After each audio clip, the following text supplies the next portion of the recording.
All right, Divya, you ready to go? Yep, Mike. All right, terrific. Well, good morning and welcome everybody to this most recent interactive dialogue. My name is Mike Droke, and I'll introduce myself in just a moment in a little bit more detail, but I wanted to welcome everybody to the program today. It's always fun to see some names I recognize. We've got folks logging in today from California, of course, on today a topic related to California's Consumer Privacy Act, but also Colorado, Minnesota, Iowa, Utah, New York. So apparently everybody's interested in hearing Divya talk about this interesting new program. So a little bit about our presentation. This is a series that we've presented of discussions on particular legal topics or other business topics related to the food and agribusiness industry group. My name is Mike Droke. I'm a partner in the food, beverages, and agribusiness industry group here at Dorsey and Whitney. We're a global law firm with 19 offices spanning the United States, 2 in Canada, London, Hong Kong, and Shanghai. And we have about 200 lawyers that are part of the food industry group, which makes Dorsey and Whitney one of the largest firms with a substantial practice representing food, beverages, agribusiness, and cooperatives. We have a presentation format today that's a little bit different than many webinars. You've probably attended ones where there's 75 slides in an hour and a lot of kind of forcing information that way. This is a little different of a format. We're intending to have a conversation here between myself and Divya Gupta on a topic, and to ask questions about this topic in a very practical way. Now, you may have some questions yourselves, the folks that are logging in. At the bottom left-hand side of the screen, you'll see a chat pane window, which I'll be monitoring. And if you have any questions, we highly recommend that you ask them there. I will review that and then endeavor to ask the question either at that time, or if it's coming up on another slide, then I'll address it then. If you'd like to keep it confidential, then please mention that. But otherwise, I might mention, for example, that Kimberly or Bridget have a specific question, but I'll try and keep it confidential as well. So with that, Divya, can you give a brief summary of your background and practice? Yes, thanks, Mike. So my name is Divya Gupta. I'm a partner in Dorsey's Southern California office in the financial services group. But I have been working with Mike lately to help out co-op businesses, and I've done some work in the food and agriculture space. So thank you for inviting me to join today. I have historically worked on federal statutes in the consumer protection space, which is why the CCPA really delved in nicely with my existing practice, having represented companies in the Telephone Consumer Protection Act, Fair Credit Reporting Act space previously. And I am licensed in Pennsylvania, New Jersey, and California. So I'd be able to help people on a national platform, as I've typically done, both in litigation and with compliance work. Now, can you talk briefly about what the CCPA stands for? The CCPA or the TCPA? The CCPA is the California Consumer Privacy Act. Yeah. Go ahead, Mike. I was going to say, welcome to California, where everything's an acronym. I know, everything's an acronym. So the California Consumer Privacy Act, I'm assuming that's the one that you're talking about, correct. Was supposed to be on the November ballot initiative a couple years ago. It was introduced by a wealthy investor who found out from an engineer that that engineer knew everything about his personal information and data, and he decided that he was going to put his money to protect that. It ended up not making it because it was quickly signed into law, which made it a very vague but quickly passed legislation, and has, as everybody on the call has probably heard, gone through rounds and rounds of amendments, and we're still trying to figure out what some of the, how it's going to be enforced and what it's going to look like when it's actually comes into fruition, which of course is effective January 1st, 2020. So, interesting fact for those from outside of California, there's two ways that laws are made in California. One is the way that often we think of, the legislature proposes a bill and it goes through the process and is ultimately signed by the governor. That's how this statute came into being. But there's also a way that just any member of the public or businesses and the like can propose a statute through what's called an initiative process. And if they get enough votes, then that initiative will go on a statewide ballot, and even if there has not been a proposal made by a member of the legislature. So, Divya, does that mean that what was happening was that whatever the initiative might have become, the legislator was trying to jump in ahead of it and prevent that initiative from happening? Exactly, because if it had ended up on the November ballot initiative, it could have taken a different form, and the legislature was able to guide the form that it did take by actually passing it very quickly, within 7 days, actually. Wow. You mean legislatures can move in 7 days? if they want to.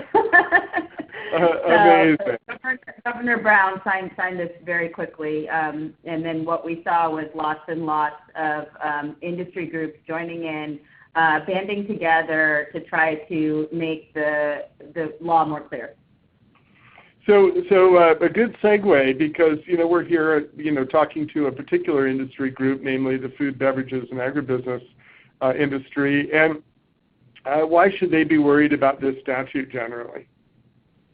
Yeah, so generally, and this kind of applies across industry, and we're going to get a little deeper on our later slides as to how specifically to the food and beverage companies. But there's really three things that companies should be worried about. First is the risk of class actions. Now, at the beginning, at the outset, when the legislature passed this statute, it was very broad. Any violation of the CCPA was going to result in a potential for litigation. Now, that has since been narrowed, and now the risk is really for data breach only. But the problem there is that companies need to have reasonable security measures in place, and that's the trigger for the class action. And reasonable security is not defined. So companies should be worried for data breach, class actions, reasonable security, the fact that it's undefined, and also there's going to be an Attorney General enforcement mechanism. That won't go into effect until July 1st, 2020, but the Attorney General of California will be able to basically reach in and effectively enforce the statute themselves as an additional arm of enforcement. The reason that all of these three methods, companies should be very worried, is because of the penalties, really. As with all statutes, damages here will range between $100 and $750 per person per incident. And that's really significant, Mike, because it's not just per person, it's per person per incident. And as we'll talk about in later slides, we're talking about devices. So one device, one person can have up to 4 devices. So now we're talking a multiplier there. So if 10,000 California residents are impacted by a breach, that's a minimum of $1 million, plus additional costs associated with the data breach itself. And then, of course, the Attorney General enforcement, we have additional fines at $7,500 per intentional fine or $2,500 per unintentional fine with only a 30-day cure period. So, wow, a lot packed into there, and I know that we've got some of this unpacked in other slides. But, I think I love words like reasonable security. Lawyers love words like that because it means lawsuits. Yes. Is there any guidance out there or something that people can look to generally to determine what might be reasonable in the area of information security? That's actually a great question, Mike. I actually wrote an article on this very topic that was picked up by J.D. Supra on what constitutes reasonable security under the CCPA. What we know is in 2016, the State Attorney General, the then State Attorney General, Kamala Harris, endorsed the Center for Internet Security's 20 CIS controls as the baseline for reasonable security, and that identified the minimum level of security that all data-driven organizations should meet. So it's just an initial check, but our recommendation, and I'm happy to circulate that article after, this webinar was that at least the basic controls, which is the first six, the top six, should be a minimum for organizations trying to make sure that they have reasonable security in place. And those are inventory and control of hardware assets, inventory and control of software assets, vulnerability management, controlled use and administrative privileges, secure configuration of hardware and software on mobile devices, laptops, workstations, and servers, and maintenance, monitoring, and analysis of audit logs. So at least the first six. Before we move on, Divya, just a quick question. So you said it's 20 CIS, Yes. Center for Internet Security? Correct. And where do people find that? What would you look for to get that reported? It is, yeah. So an IT professional would definitely know about these. This is it's common parlance among IT professionals, but it's definitely something that can be Googled and found on the internet. So if I'm a lawyer working for a food and agribusiness company and I go to the head of IT and say something like, so are you guys on the 20 CIS controls requirement here, then I'll sound like I know what I'm talking about? You'll definitely sound like you know what you're talking about, and you'll definitely know if they don't know what they're talking about if they go, huh? Got it. That's when you start recruiting for different IT departments. So, yeah. All right. And then are there any kind of technologies that have evolved to help people guard against some of the IT and security data breach risks? Yeah, there's definitely technology that's evolving, especially in this industry, online ordering, mobile apps, right? The concern for a data breach is higher than ever. It's actually one of consumers' top worries is stolen payment information and hijacked loyalty rewards points, things like that. So there's definitely new technologies like automation, artificial intelligence, machine learning that can help to ensure private data is better protected from hackers. Hiring a security analyst, something we just kind of talked about, would also provide more protection. And I think that that's one part of the CCPA that people have kind of overlooked. They've definitely, gone to their general counsel, whoever is handling their legal, and said, hey, we need to get together what information that we're collecting about consumers. Maybe we need to data map. Maybe we need to be ready to respond to consumer requests for what data we're collecting. But they haven't focused on the second piece, which is hiring the security analyst to make sure that they actually have the protection on the IT side. So interestingly, part of what you're almost recommending is that not only that you hire such a person, but that you hire that person looking for both expertise and also recognizing that the chances that that person would be a witness in a case are higher than they were before. Yeah, exactly. One of the things that I found interesting in this area generally is that you hear about data breaches and the like, but the number of lawsuits that have been filed historically really started with ERISA claims, because an ERISA plan fiduciary has an obligation to maintain confidentiality of the information and the like, and there was a vehicle for plaintiffs' lawyers to sue under the benefit statute that didn't exist in other ways. And it sounds like this statute, at least for people who are in California and California residents, gives them standing to have a new kind of lawsuit that's filed. Is that true? Yes, exactly. So I think it's important here, Mike, to take a step back and figure out why the CCPA even came into place. So I think America, and most people don't necessarily know this, is we are behind all other countries and really the world in focusing on privacy. And so what the CCPA is just a state trying to swing the pendulum back to privacy mattering. So in Europe, of course, we saw the GDPR, and CCPA actually mirrors GDPR in many ways. And then we have in Brazil an equivalent that's coming out. We have various state equivalents of the CCPA, and right now we don't have any federal statute. I went to a privacy and security forum in October and heard from our U.S. regulators, and they said that they see something coming, but not yet, maybe in about a year. But really, privacy has been a daily news item. Individuals don't necessarily realize that their rights, what their rights are, And companies have really taken data and any associated identifiers, and they've been selling it now for years.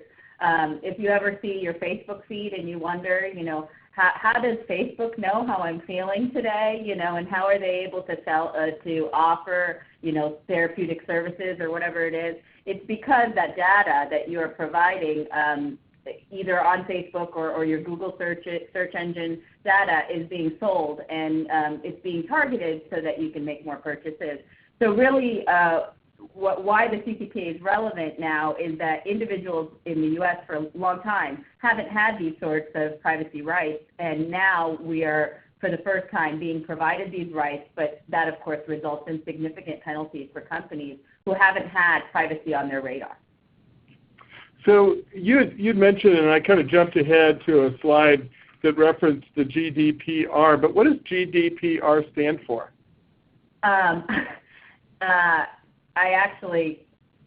GDPR is basically the privacy equivalent in the European Union,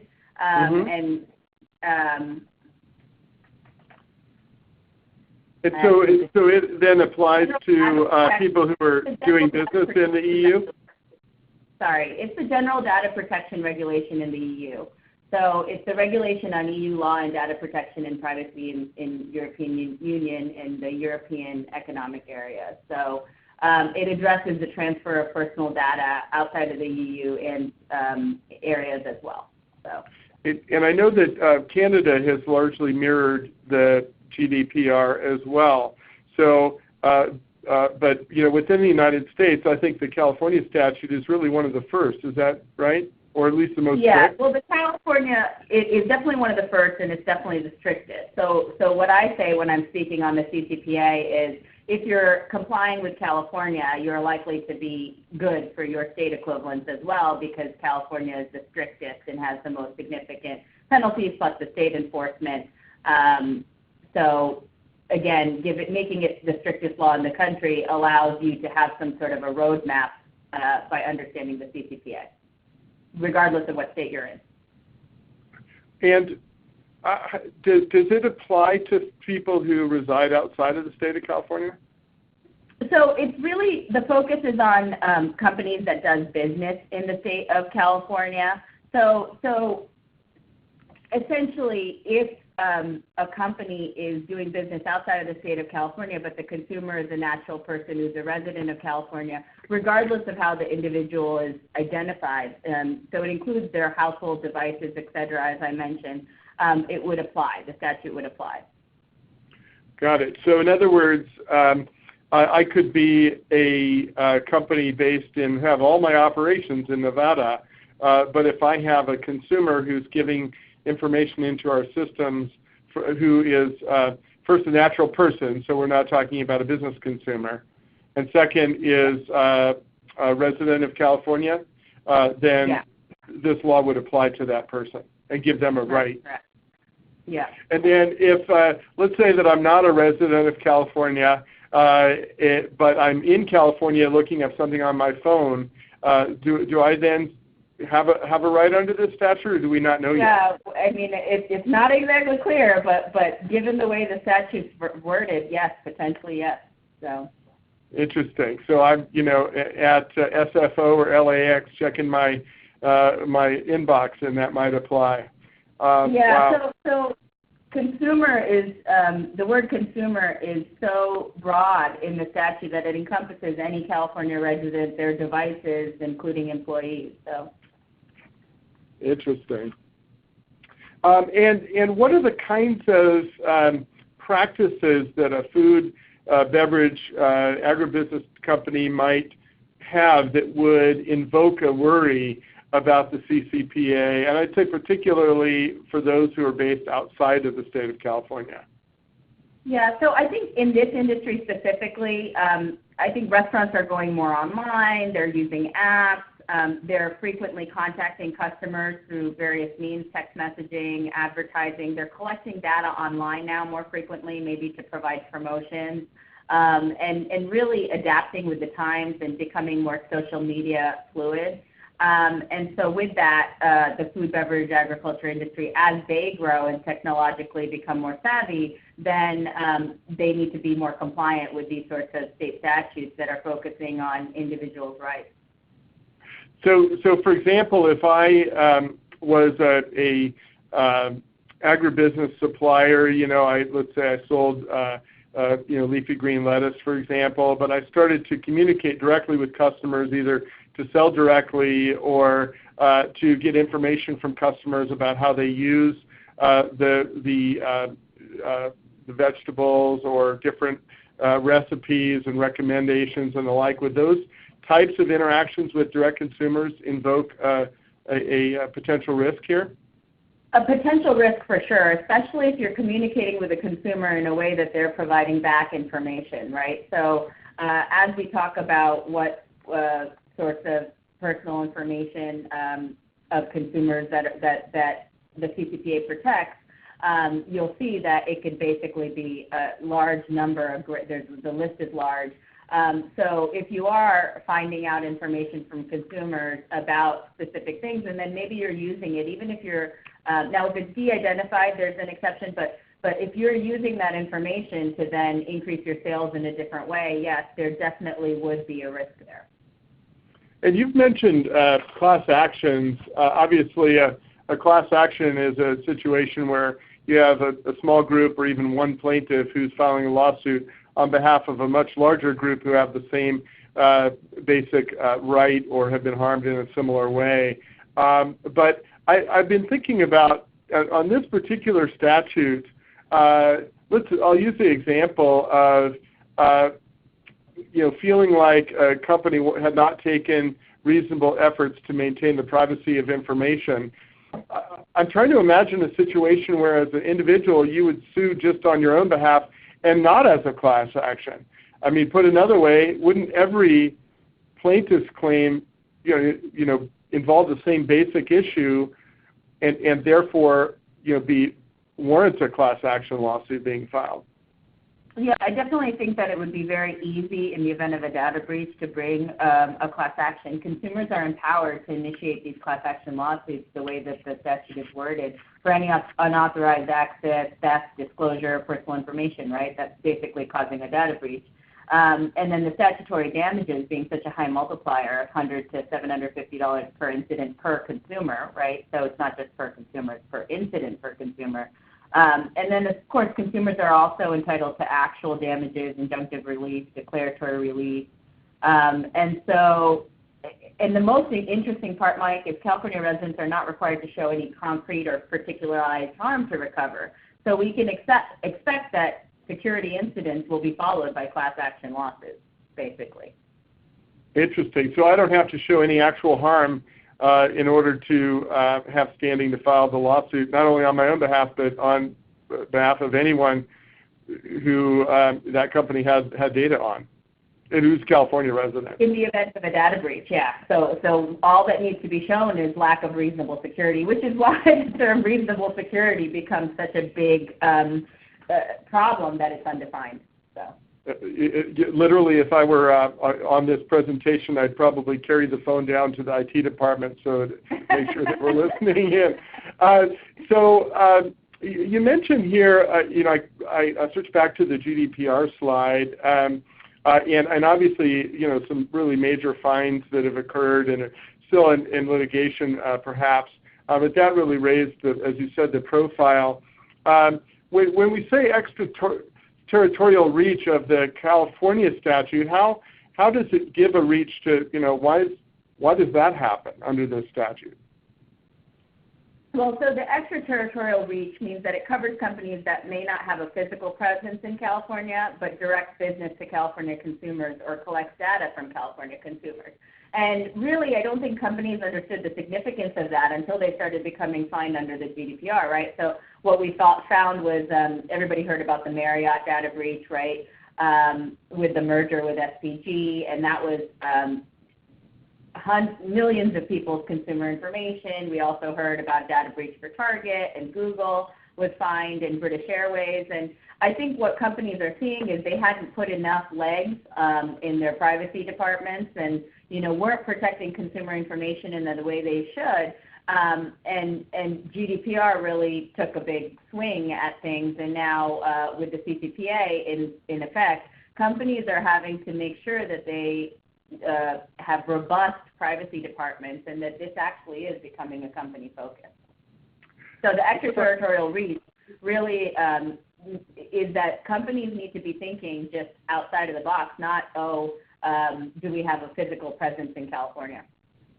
So if I am a company that's based outside of the state, and I'm communicating and gathering information from people who use my products and the like, if I have somebody who sends me information and they don't specifically call themselves out as being a California resident, so I may not know even that they are a California resident, could I potentially, if we had a data breach, would that person be able to file a lawsuit even if I wasn't actually aware? Or do we know yet?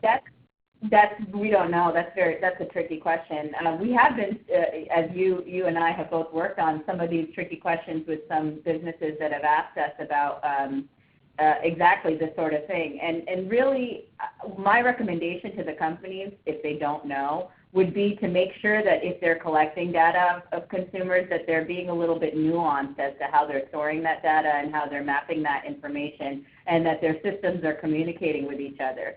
So for example, if you have an online form in which you collect data, but you also have mobile apps in which data is collected, and if those two go into different repositories at your company, make sure that Department A and Department B are communicating so that you have one place where all that consumer's information goes. In the event that, there's a data breach, you're not like surprised, oh wait, Mike Droke, wait, he has he is a California resident, right? That information is coordinated. And I would assume that includes looking at where the information is going outside the database. So if a report's generated, for example, that has specific information in it and sent to an email to somebody, then would we have to trace that now too? Or again, do we know? When we get to the part on personal identifiers, yeah, I mean, email addresses, phone numbers, physical addresses, all that information are considered personal information of a consumer. And remember, consumers are going to be able to, so the very basic part of the statute now doesn't result in a penalty, is that consumers are now going to be able to ask companies what data is being collected on them, and those companies now have to disclose, right? Now there isn't a threshold for what needs to be disclosed. Maybe it's a one-pager, or maybe it's, a 750-page file that we have on every piece of information we have about you. But consumers now are going to know, and I think that the crafty plaintiff lawyers are going to take that information and essentially create a data breach. Maybe not, but it's going to expose companies to a lot of risk, because they're going to now need to be providing information directly to consumers. So that they can protect folks like me from my new best friend spam risk, which is the person who calls me all the time. On my cell phone. Yeah. Now we're getting into image here. Unknown number. I adore you. Yeah. So you said that you've got in the next slide here we talk about what the rights are under the CCPA, and you identified certain things and using quotes. So I want to start, if you could, with the idea of what is personal information. What does that encompass under the statute? So personal information is information that identifies, a consumer. So these can include a real name, an alias, a postal address, an IP address, an email address, an account name, a social security number, driver's license number, passport number, any sort of unique personal identifier or other similar identifier. And so the rights under the CCPA is that the consumer can have the right to transparency, the right to be informed, so to know what personal information is being collected, the right to disclosure, to know whether that personal information is sold or disclosed and to whom. That gets into third-party issues.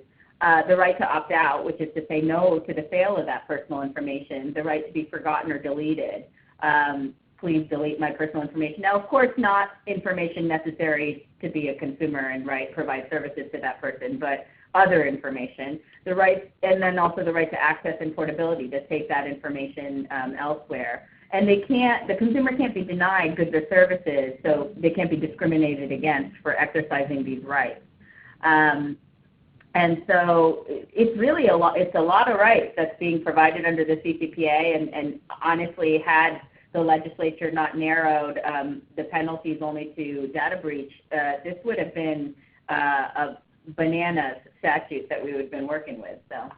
Yeah, it's fascinating. So let me just make sure I understand that if I, let's say I were a California resident and I logged into something and said, oh, I'd like more information about your products or services, here's my email address, and then I click OK, and then there's a privacy policy, and I click OK, and so then something's emailed to me, and I get emails occasionally. I would have a right to require that everything that referenced my personal email was deleted off of your systems, at least arguably? Arguably, yeah. I mean, unless you want to still be a consumer, right? So if it's like Google, well, you want to be able to use Google, right? So they need to have some information about you in order for maybe that's a bad example. But if there's a particular product, you can't be denied access to that. There might be certain information that's required to access the product. Maybe Facebook would be the better one, right? They need to know your name. That's like a requirement of using the app. But other information that they would then sell, you have the right to request, do not sell my personal information. So it sounds like then from a kind of practical perspective, at an absolute bare minimum, companies should have some process for figuring out what's the information that we're collecting and how do we trace it, so that if we have to have it all deleted, we know where to delete it from. Exactly. So that's an interesting word that people have been using, throwing around, called data mapping, which is basically where is this data? Which departments are storing it? It's very difficult, especially for a very big business, to house everything in one spot. That information might be in various databases. What I was hearing when I was attending a lot of privacy events is that for very big companies, they're instituting departments, like actual departments. Hey, now we have a privacy department of 15 people who are going to figure out where this information is and how to even respond to these consumer requests. So historically, from our clients at Dorsey, Mike, we've found that there have been very few requests so far. Of course, we're only about 2 weeks into the year, but some of our big clients, especially in Minneapolis, have only reported about 2 or 3 requests so far for personal information or for information from consumers. But I think it's going to pick up. Yeah, it's just a matter of time. A couple other questions before we move on. One is that you said there's a right to certain notice. What exactly is that encompass? Certain notice. So basically, a company needs to be able to provide a toll-free number, or if they have a website, need to provide a button that says, do not sell my personal information. What we now know is there is some guidance. There is the draft, the proposed regulations, and that can be found on the Attorney General's website.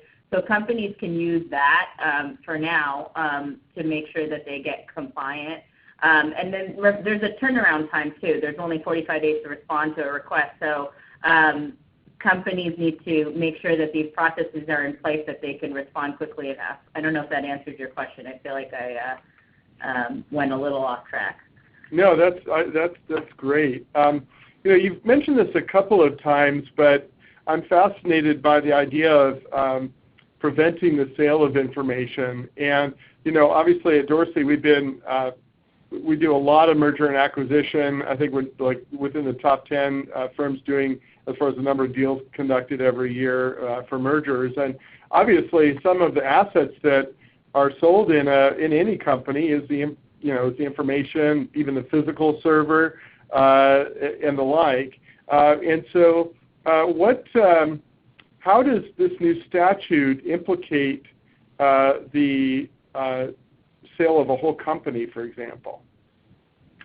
So It gets tricky because sale is selling, renting, disclosing, disseminating to a third party for monetary or other valuable consideration. So that's very vague. Other valuable consideration, that's not even for money, right?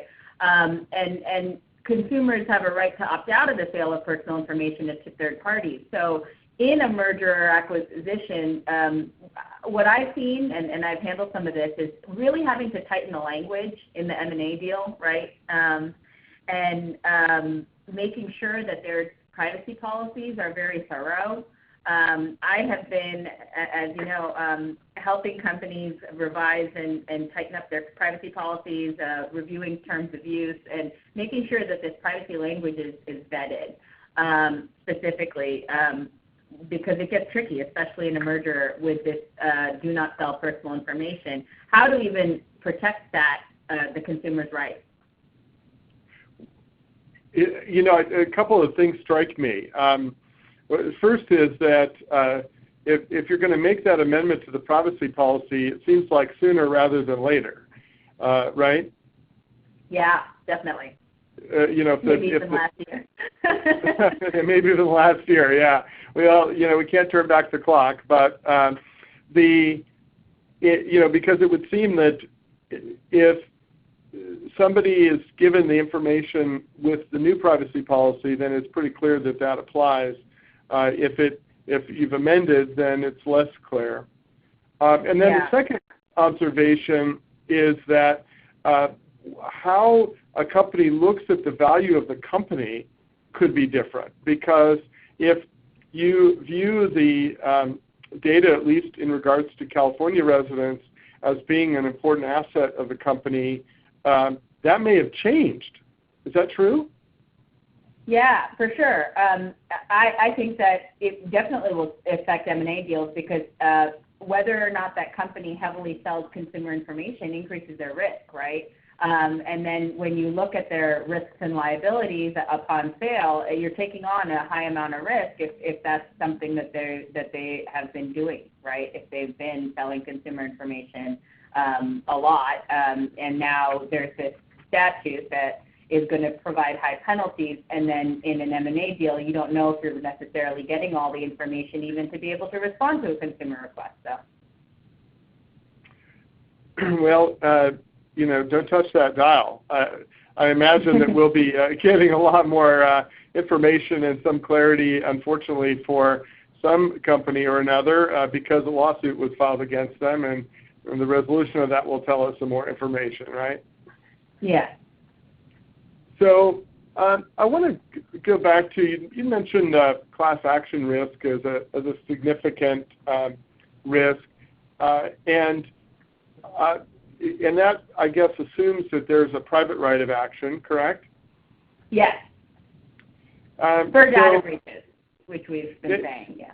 And you've mentioned a couple of things, but I want to make sure I understood it. One is that you've talked about there's a penalty, right? So that's, you said, I think, $100 to $750.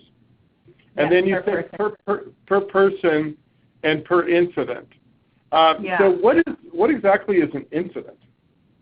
Yeah, so the easiest way to think about it, Mike, is a person can have multiple devices, and the personal identifiers apply, you know, it can be provided on various devices. So you can have an iPad, you can have a computer, you have your phone, and then there's you. So you, let's just say that there was a data breach, and, you know, you bring a class action.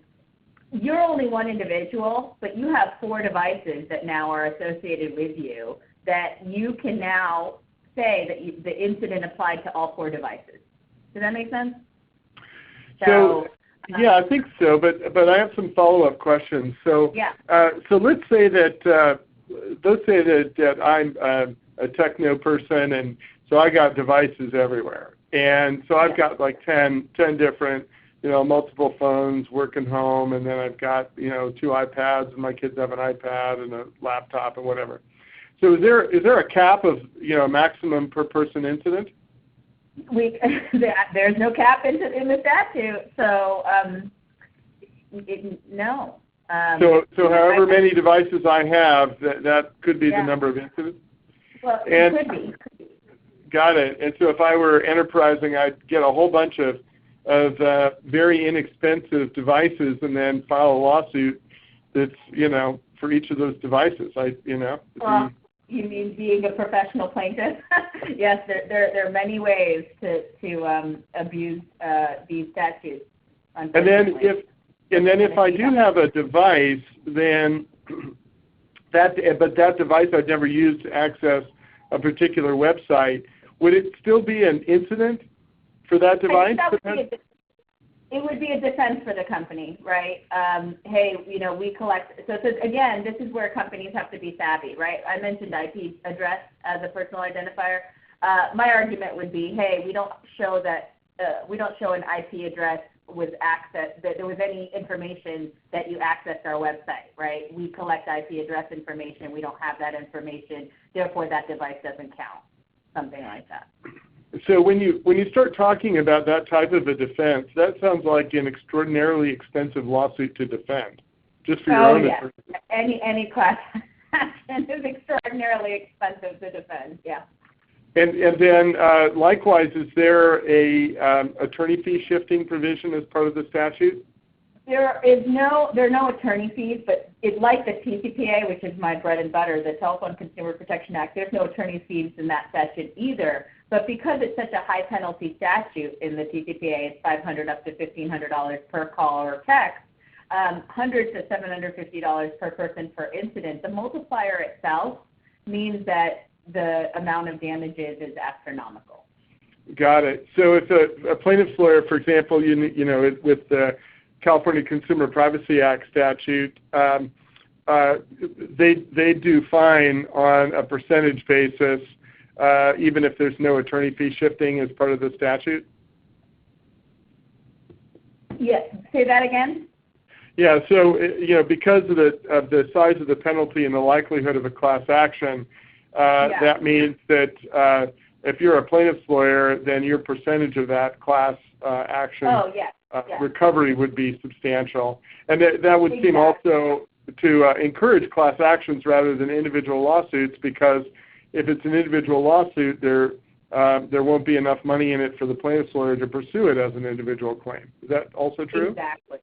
Exactly. So in the event of a class action, the damages are much higher, and so the plaintiff's lawyer is incentivized to make sure that there is a data breach with a certain number of consumers and incidents, but because of the multiplier, they're going to get paid a lot in the event of trying to enforce. So. And then you mentioned here that the California Attorney General has a right of action, even if no person files a lawsuit, presumably. Are there damages associated with that also? Yeah, so we don't know how robust Attorney General actions are going to be. I do think the California Attorney General is ramping up for California and for enforcement actions.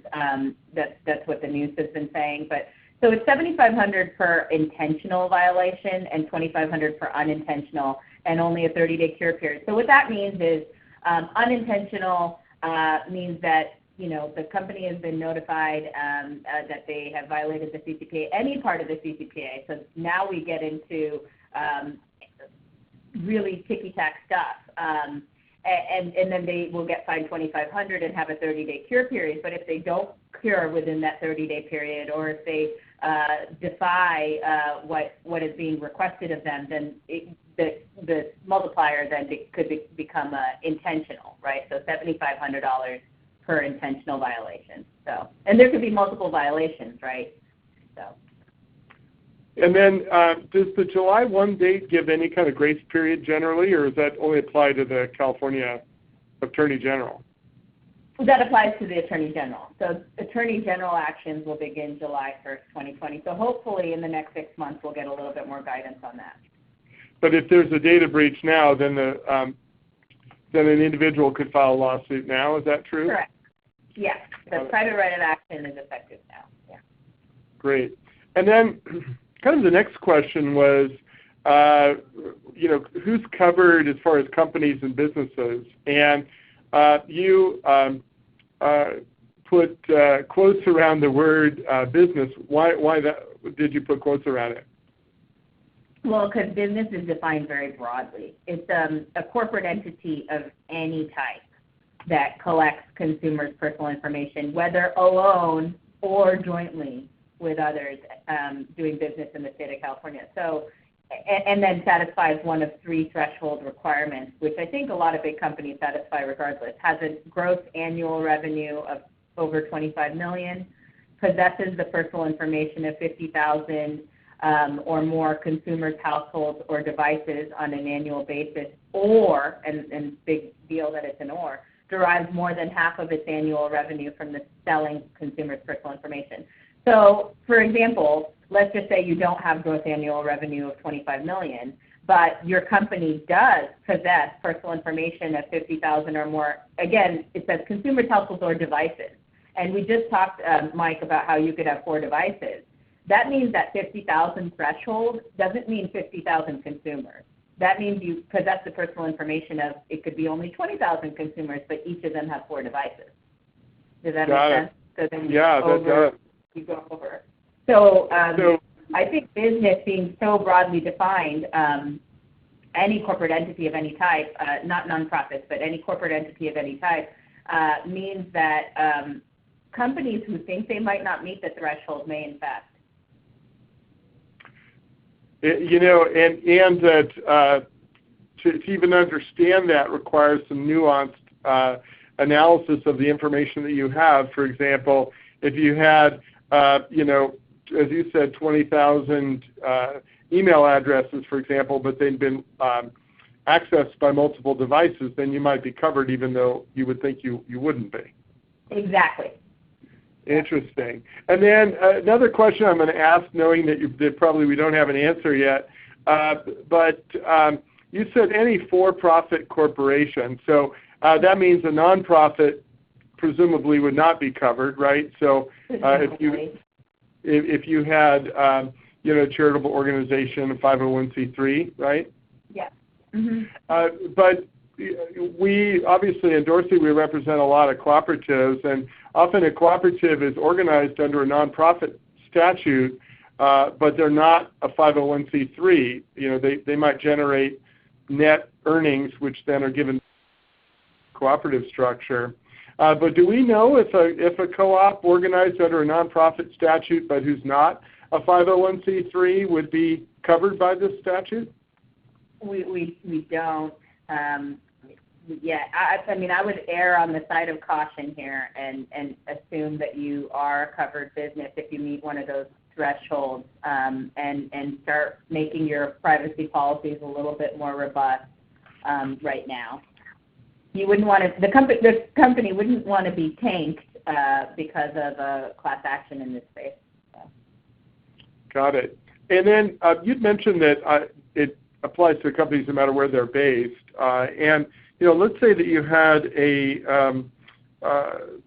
company that was based outside of the state of California and pretty local. You know, they've got only you know, customers that are local to them, but the person moves and becomes a California resident. You still have their data. Does that mean this law would apply to the person now that they've moved?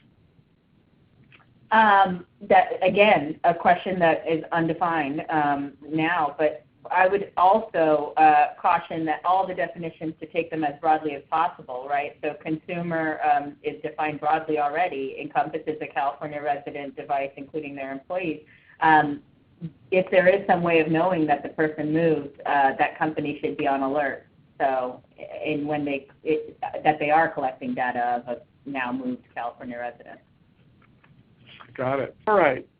So I want to kind of circle back to what information that we're talking about, and you know, specifically what it means to have personal information. You say here information that identifies, and then I love this string, relates, describes, or is reasonably capable of being associated with, whatever those things mean, or could reasonably be linked directly or indirectly with a particular consumer. So how do you make heads or tails out of this? Well, do you love the picture, Mike? Because I feel like that kind of gives you a visual of exactly what I'm talking about here. So the legislature initially just had the verbiage be capable of being associated with, and then they added reasonably over the amendments. And again, I don't think it makes it all that much more clear to add the word reasonably capable of being associated with, but I think the picture kind of gives a good pictographic of this, which is it's basically, I mean, look at the picture. It's everything. It's a name, address, personal identifier, email address, IP address, social security number, financial account information, beyond the typical information most current state data breach laws cover. So, and there's no limitation regarding the format or medium on which the information is contained either. So what's I guess more important is what's not covered, but that's not a whole lot. But it's the kind of maybe the de-identified data that I had mentioned earlier, aggregated consumer information that's not specific to a person, certain types of publicly available information, so information lawfully available from federal, state, or local governments is not considered personal information. But otherwise, we're talking about the kitchen sink. And then likewise, the sale, I know you kind of addressed this a moment ago. I think the phrase here, and you've highlighted it, the other valuable consideration. Do we have a sense about what that means? Like, if I'm not selling the information, but the fact that I have information is valuable, does that make it covered? It's very vague. You know, I guess it would mean like if there was some sort of an exchange, barter, but maybe not financial. It's very vague, which of course puts companies on notice that, you know, you might be selling personal information even if you don't realize you're selling personal information. So, you know, looking forward, what are the types of things that you recommend people who are listening in today write down as their action plan to at least understand what their risks are and maybe get into further compliance? Yeah, so this is the real important slide here, Mike. Really making sure that you're compliant. I'm hoping that some of these people that are listening in have already started to do some of these things last year. Everybody's been talking about the CCPA and privacy for a while now.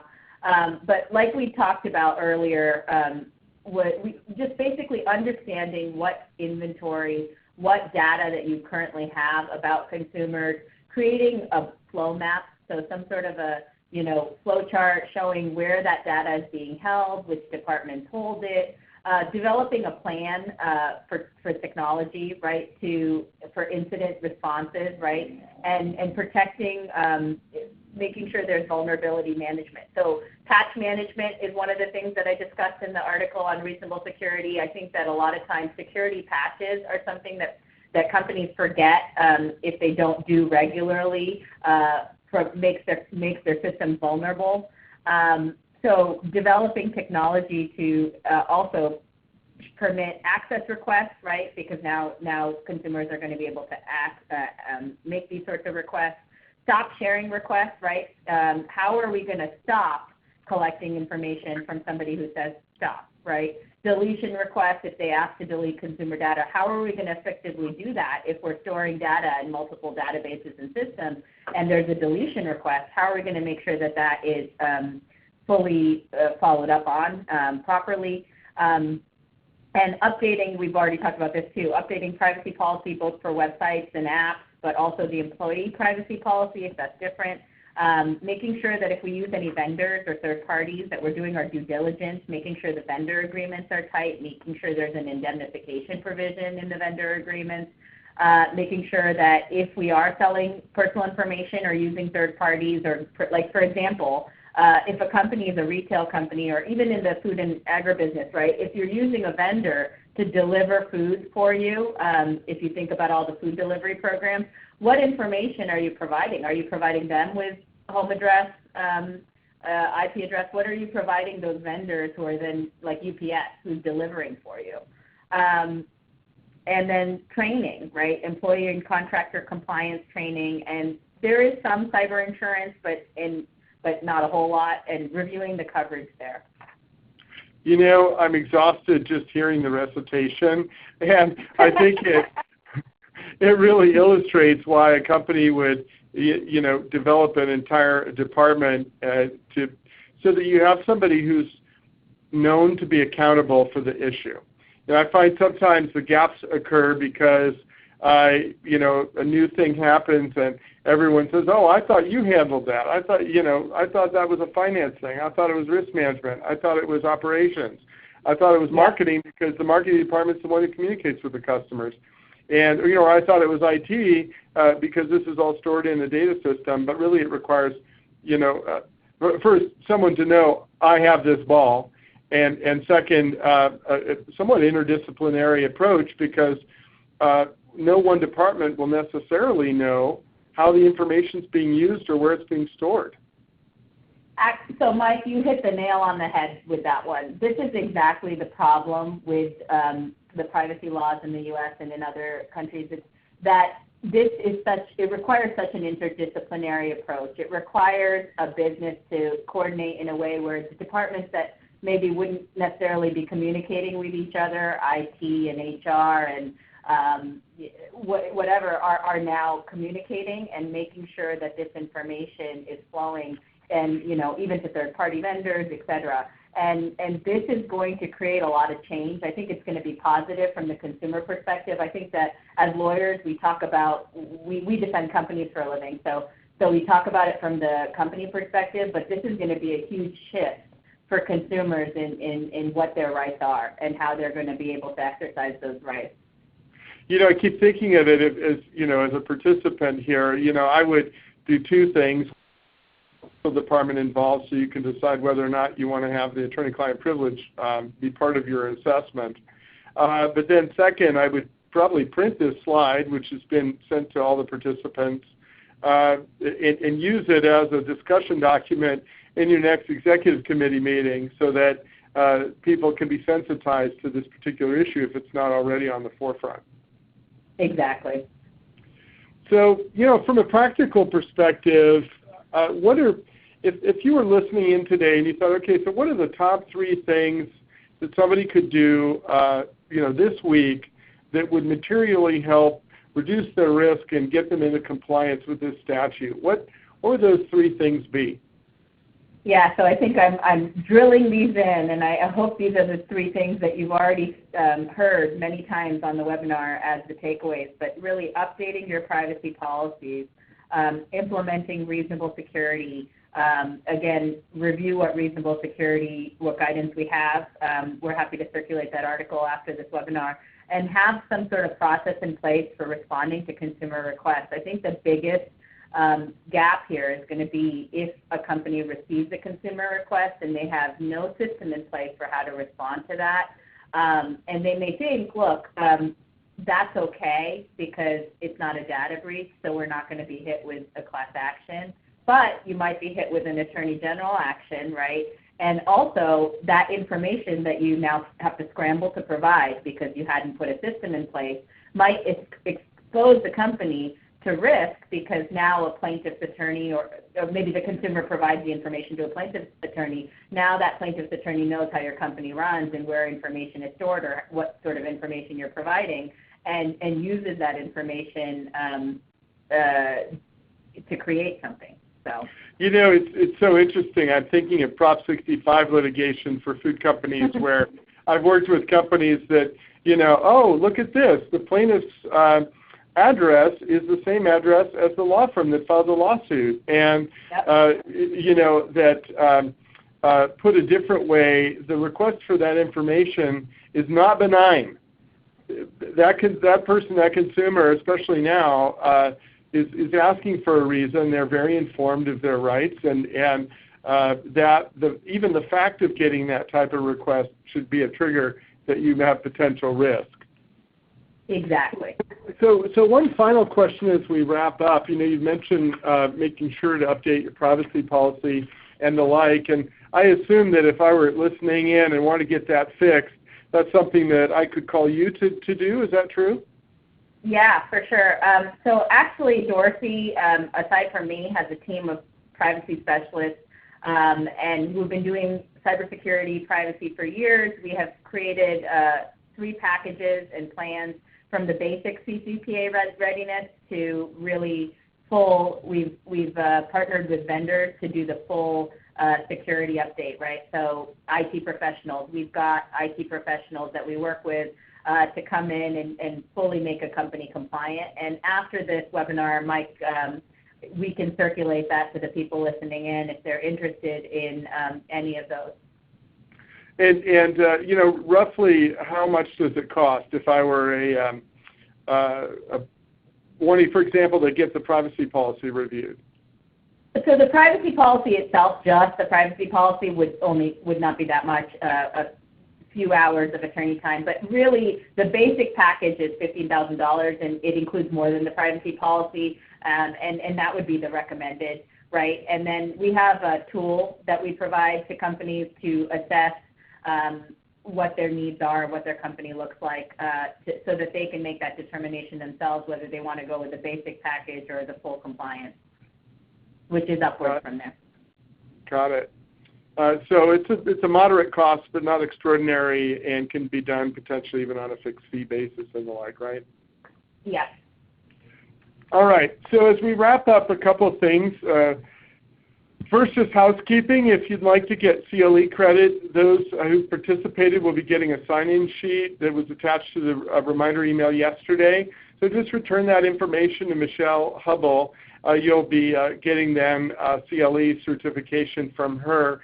We do highly recommend and request feedback on the presentation, the format, whether you like it or not, other topics that you think would be interesting, and the like.